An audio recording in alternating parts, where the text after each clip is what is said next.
سب سے پہلے انسان حضرت آدم علیہ السلام کا دنیا میں آنا۔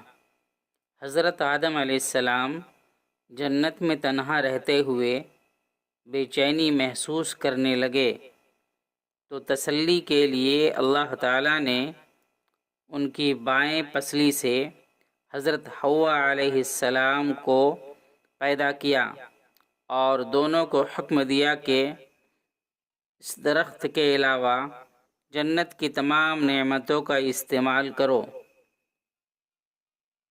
شیطان نے وسوسہ ڈال کر بہکایا کہ اس درخت کی خصوصیت یہ ہے کہ اس کا پھل کھانے کے بعد تم ہمیشہ جنت میں رہو گے۔ چنانچہ شیطان کے دھوکہ میں آ کر انہوں نے اس درخت کا پھل کھا لیا۔ اللہ تعالیٰ نے اس کی غلطی کی وجہ سے جنت کا لباس اتار کر دونوں کو دنیا میں بھیج دیا۔ حضرت آدم علیہ السلام اپنی غلطی پر بہت شرمندہ ہوئے اور ایک مدت تک توبہ استغفار کرتے ہوئے اللہ کے سامنے روتے رہے۔